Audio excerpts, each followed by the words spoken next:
प्रेम शुक्ला जी, इसका इलाज क्या है? याना मीरचंदानी कह रही है सिक्योरिटी क्यों नहीं दे पाते आप लोग? माहौल आप कह रहे हैं अच्छा हो रहा है, मैं ये मानती हूँ ये बौखलाहट में हो रहा है, लेकिन ये तो बहुत खतरनाक है, ये तो घर में घुस के मार रहे हैं। उसको डील करने की जरूरत है, आप उसको ऐसे तमाशा नहीं बना सकते हो। जी रूबिका जी, बोलेंगे ये अयाज साहब शांत हो जाए। अयाज साहब, आपको आतंकवादियों पर इतना नाराज होना चाहिए? आप जितना रूबिका जी पर चिल्ला रहे हैं, इससे बेहतर आप अगर आतंकवादियों पर नाराज होते तो निश्चित तौर पर वहां आतंकवाद से मुक्ति का मार्ग प्रशस्त होता। आराम से अयाज साहब शांत हो जाएं। देखिए, निश्चित तौर पर सुरक्षा व्यवस्था में और ज्यादा कड़ाई किए जाने की आवश्यकता है। आतंकवादियों के समूल नाश की जो गति है उसको और तेज किए जाने की आवश्यकता है, और इसमें किसी प्रकार का संदेह नहीं है, क्योंकि बीते कुछ दिनों से आतंकवादियों ने टारगेटेड किलिंग की गति को तेज कर दिया है।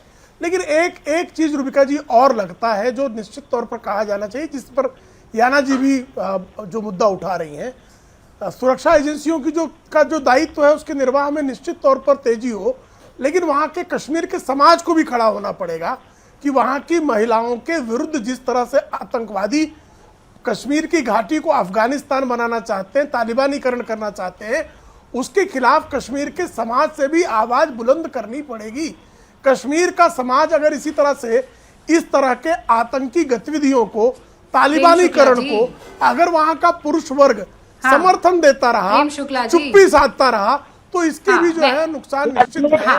ऐसे में वहां के समाज को भी। प्रेम शुक्ला जी, आपसे सवाल पूछने के बाद मेरा फोन डिस्कनेक्ट हो गया, मैं कुछ बातें आपकी नहीं सुन पाई, लेकिन आप ये कह रहे हैं कि मुझे नहीं पता उससे पहले आपने 3 4 5 जो बातें कही है वो कौन सी कही है, और मुझे यकीन है कि आपकी इस बात को सलमान निजामी काउंटर करना चाहेंगे। पहले जरा उनको सुन लेते हैं। अयाज साहब रुकिए, 1 सेकंड रुकिए। यहाँ तो बड़ा आप दिल खोल कर अपनी बातें रखने हैं। सलमान निजामी अच्छा रुके नहीं है। हाँ, आप कहोगे कि आप रास्ते में निकलो और गन के खिलाफ हो जाओ, मुझे नहीं लगता कि गन के खिलाफ कोई निकलने वाला है, ना कोई जुर्रत करेगा। यहाँ एक सिक्योरिटी वाला गन लेकर पूरे मोहल्ले को बंद कर सकता है, तो एक सिविल गन वाले के खिलाफ आप क्या निकलोगे? आप मुझे ये बताइए, ये जो अभी जो इंक्रीज हो गया मिलिटेंसी में, किलिंग हो रही है, टारगेट किलिंग हो रही है, क्यों हो रही है? आपका प्लान क्या है? आपका सोच क्या है? कैसे आप रोक रहे हो इसको? अयाज साहब सुनिए, अयाज साहब सुनिए, अयाज साहब सुनिए, मेरी बात सुनिए। गन के खिलाफ उतरने वालों की बात आप छोड़ दीजिए, गन लेकर निकलने वालों की मजम्मत तो कर लीजिए। अरे मजम्मत कौन नहीं करता है? जब किसी की किलिंग होती है कौन उसको अप्रिशिएट करता है? कल को किसने मजम्मत की है बताइए? अब मुझे ये बताइए, कल यासीन मलिक को, नहीं 1 सेकंड मैं बता देती हूँ, अभी क्लैरिफाई हो जाएगा, कल यासीन मलिक को उम्र कैद की सजा मिली है। अयाज अहमद साहब 3 लाइनें बोलिए, यासीन मलिक पर 3 लाइनें बोलिए, आतंकी यासीन मलिक पर 3।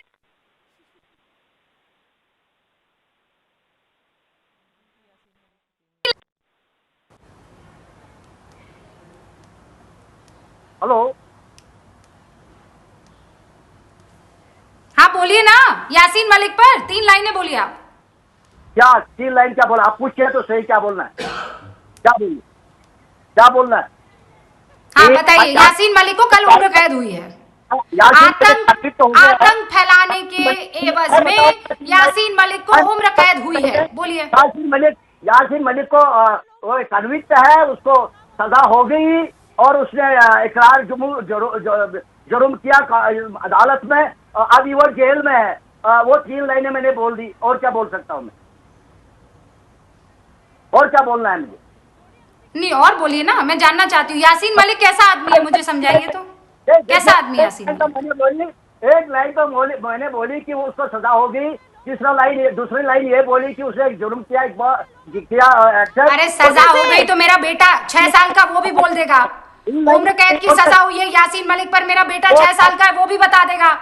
वो ये भी बता देगा कि कौन कौन सी धाराओं में सजा हुई है। ये निबंध मत पढ़िए कि गाय के 2 सींग हैं, 1 पूंछ होती है, गाय हमें दूध देती है।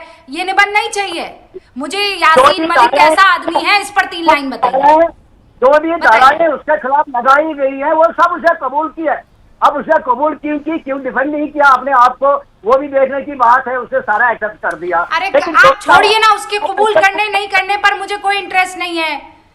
मैं आप जैसे लोगों को एक्सपोज करना चाह रही हूँ। अहमद अयाज साहब, मुझे बस ये बताइए, यासीन मलिक, ये नाम आते ही आपके जहन में क्या आता है? 3 लाइनें बताइए। यासीन मलिक कैसा आदमी है, मुझे बताइए।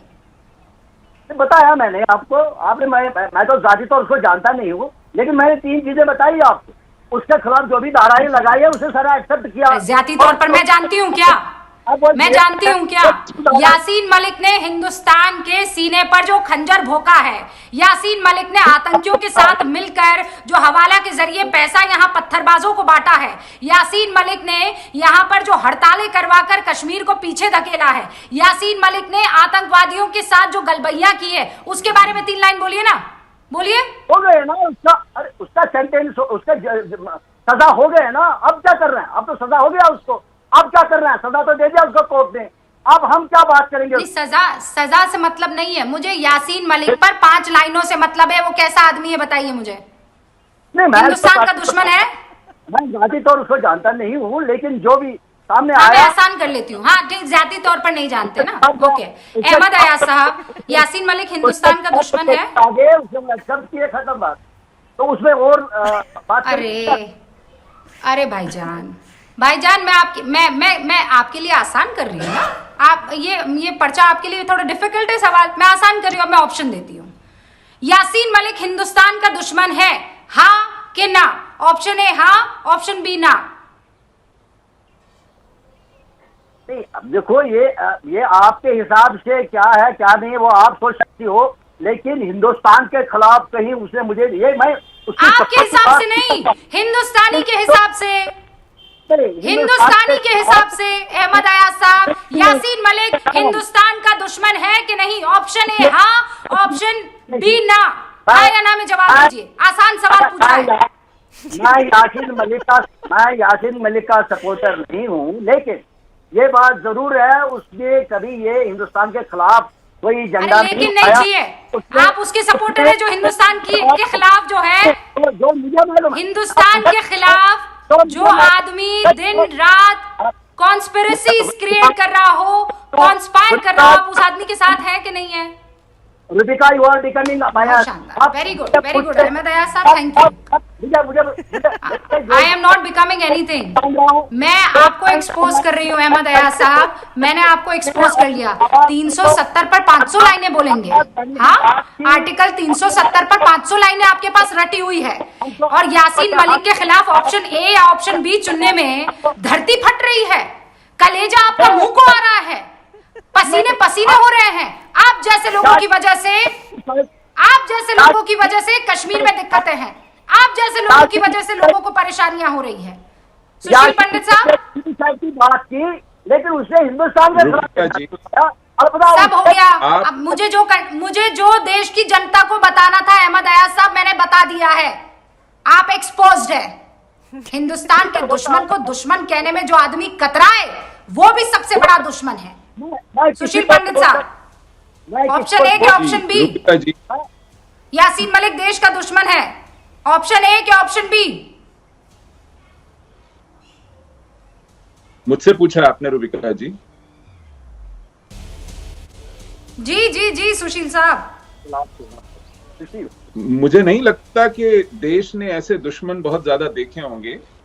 यासीन मलिक न सिर्फ देश का दुश्मन है, वो यहाँ के देशभक्त समाज की नस्ल कुशी का जिम्मेदार है, और उस पर वो मुकदमे नहीं चले अब तक जिसमें एक नहीं दर्जनों बार फांसियों की गुंजाइश है। मुझे इस बात का रंज है। लेकिन अगर आप अपना हाथ भी अयाज साहब के गले में हलक में डाल करके कुछ निकालना चाहें उसके खिलाफ, तो नहीं निकलेगा, क्योंकि आपने एक तारुफ नहीं कराया अयाज साहब। वो वहां के मुस्लिम पर्सनल लॉ बोर्ड के वाबस्ता हैं शख्स। आज आप उनसे ये नहीं कहना ये कैसे भूल गए हम। हाँ, तो जायरा वसीम से भी पहले वहां एक प्रकाश बैंड था, आज से 10 साल पहले। नोमा भट्ट थी उसमें, अनीका थी, फराह थी। इन बच्चियों ने रॉक बैंड क्या चलाया, ग्रैंड मुफ्ती ने फतवा फतवे जारी कर दिए, इनको माफियां मांगनी पड़ी। ये 10 साल पुरानी बात है। उस ग्रैंड मुफ्ती का आज तक कुछ नहीं हुआ। तो मैं कह रहा हूं, आपने जब इस रिवायात को बीज से ही पनपने दिया, आज ये बड़ा दरख्त हो गया है और वहां के मर्द मुजाहिद, मासूम और निहत्थी की औरतों पर अपना जोर आजमा रहे हैं, अपनी बहादुरी दिखा रहे हैं। ये जिहाद की बहादुरी औरतों को घर में घुसकर मारने की है। ईद के दिनों में आज से 5 साल पहले एक 26 साल की नवयुवती को घर में घुसकर 4 आतंकवादियों ने गोलियों से भून डाला। ये बूढ़ों, बच्चों, औरतों का भी लिहाज नहीं करते हैं। ये हैं ऐसे मर्द मुजाहिद वहां पर जो इसको मध्य युग में घसीट लेना चाहते हैं कश्मीर। उन्हें केवल हिंदू से नफरत नहीं है, मर्द मुजाहिद उनकी नजर में अच्छा मुसलमान अच्छा नाम है, मर्द मुजाहिद फर्क है। अच्छा नाम है अहमद अयाज साहब, मर्द मुजाहिद। ये आपने मुकाबला नहीं किया, हमारे साथ यहाँ रहकर मुकाबला ही नहीं किया, आपने आला देकर भाग गए। अफसोस मुझे वो भी है। आप यहाँ रहे और मुकाबला कर रहे हो। आप लोगों ने जब मुखबरी की हमारी, आप लोगों ने हमारे घरों की निशानदेही की हद है। अहमद अयाज साहब, माफी चाहती हूँ, आप मुझसे उम्र में बहुत बड़े हैं, लेकिन बेशर्मी की हद है। सुशील पंडित जी, बस एक सेकंड दे दीजिए मुझे। अहमद अयाज साहब, बेशर्मी की हद है। अभी कह रहे हैं कि बंदूकों के सामने कौन सा कश्मीरी निकल पाएगा। अभी आपने प्रेम शुक्ला को कहा कि नहीं कहा। अहमद अयाज साहब, सुनिए मेरी बात।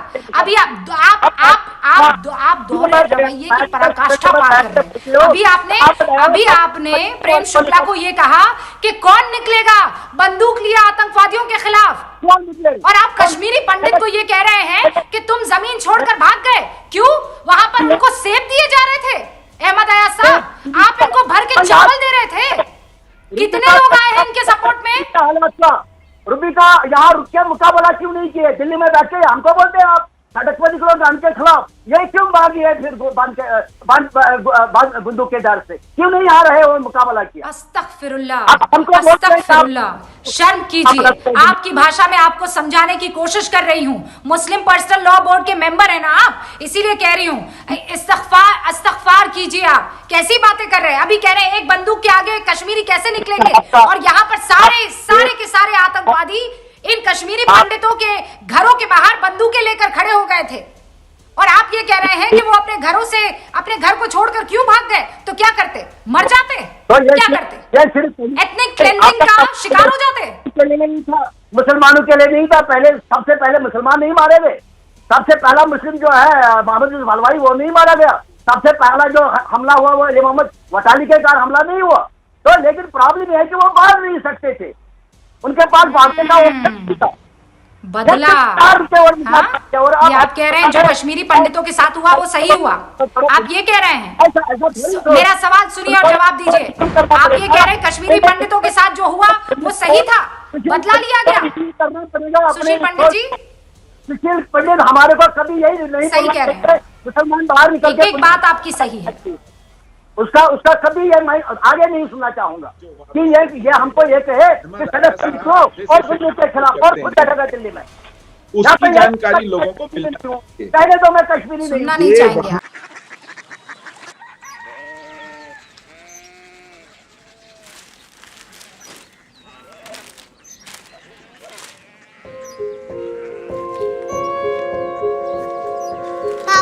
बाबा Korea city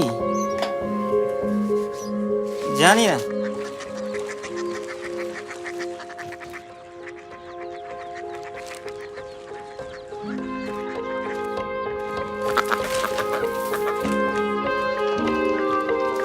Korea city?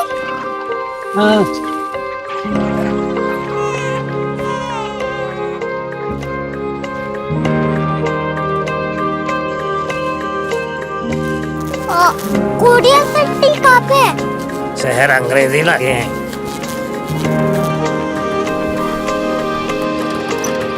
Korea city.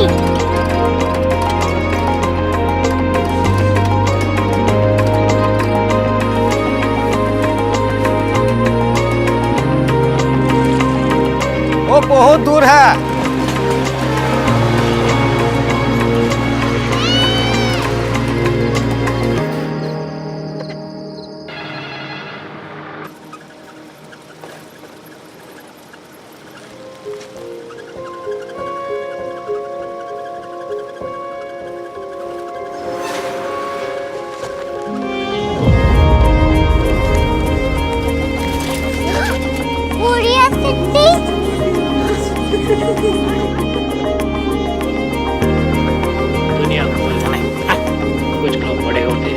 Curiosity कहाँ है? प्रोफेसर साहब को पता होगा।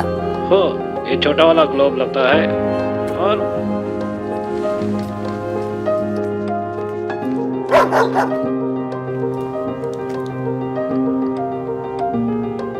पता नहीं, मेरी बेटी से जाके मिल लो, शायद उसे मालूम हो।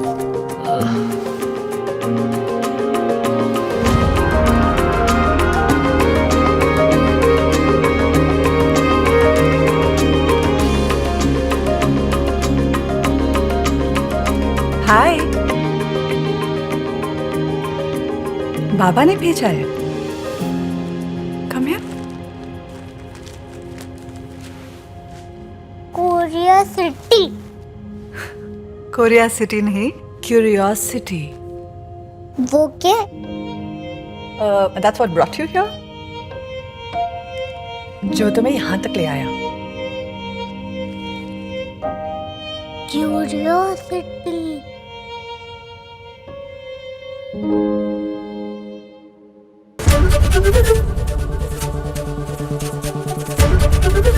एबीपी न्यूज आपको रखे आगे।